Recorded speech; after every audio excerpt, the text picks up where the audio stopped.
Yes, you have been clickbaited. No, I did not actually win the game jam. And yes, I did steal all the prize money.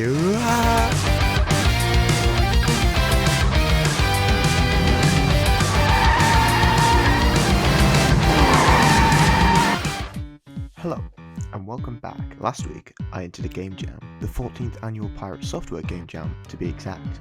And Mom, don't worry, it's just the name of it.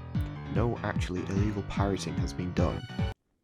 I thought game jams were quite well known, but apparently they are only common knowledge for stinky smelly computer nerds who spend all day sitting in their filth regretting their hobby decisions. So for those of you who don't know, a game jam is a competition where lots of people enter to see who can make the best game in a certain period of time. It also has to follow a given theme. The theme this year was It Grows. Now, some of you may think of ideas like growing plants in a garden, or a creature that gets bigger. But no, those are stupid baby ideas, only made by stupid babies. And yes, I mean you, Oscar, I hate you.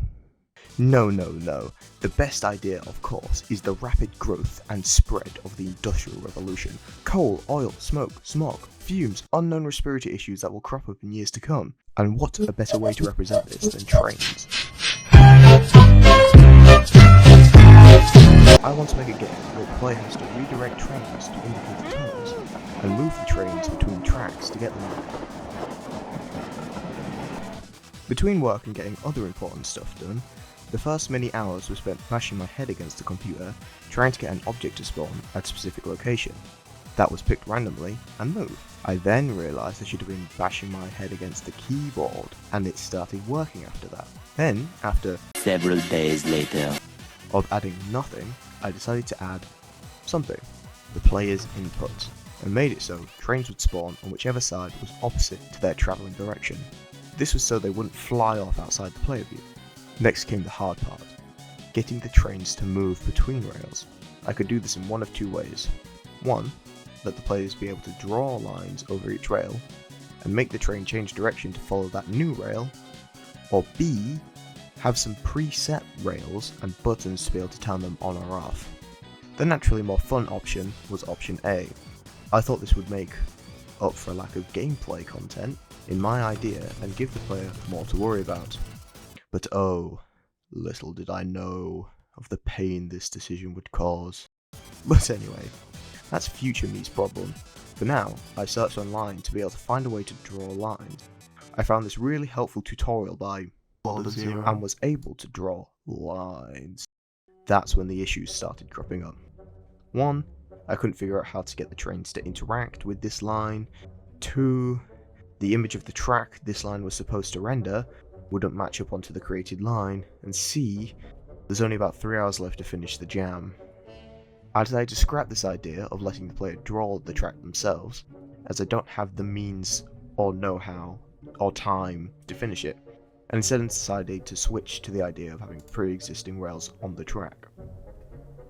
This decision was made because, when messing about testing, it actually worked. So the next couple of hours were spent fully implementing and fine-tuning this idea. Then the next half an hour was spent quickly making some images to give the project some more pizzazz. If you've been doing the maths at home, you'd realise that 3 hours minus 2 hours minus half an hour is not much time. But I thought plenty of time to build this project and add it to itch. This is when the major issues cropped up. I started to build and errors out of the wazoo, saying how my scripts weren't compiling properly, it was all going wrong. I looked through forums and videos around my program, nothing worked. I'm feeling sick. I thought, and decided to install an older version of Unity and repair Visual Studio. Didn't help, time is running out. I am literally shitting. Nothing is working. And may I remind you, it is currently 1:50 AM, so my brain is not dealing with this well. Then it happens. After searching for ages and trying to find anything I could, 2 AM appears to say hello, and then promptly leaves. The submission window closes, there is nothing I can do. After 2 more hours of fiddling and letting myself think without panicking, I try removing one of the components at the top of my script that Unity added in. The things at the top of the project that just say using dot whatever. Some of those were unnecessary, and so Unity wouldn't compile the scripts when building the final project. It took 2 minutes to fix. It took 2 minutes to fix after knowing how to fix it. This felt devastating, knowing something so small stopped me at the last minute. But at the end of the day, this is my own fault. I left too little time at the end to do something in Unity I had never done or had any experience with. And even if I had managed to upload the project, it was buggy, not a fun game. But I've learned from this experience about setting expectations and managing time. And at the end of the day, learning those makes me a real winner. Does that mean that this video isn't clickbait? Ha ha ha ha! Sucks to be you idiots! Bye!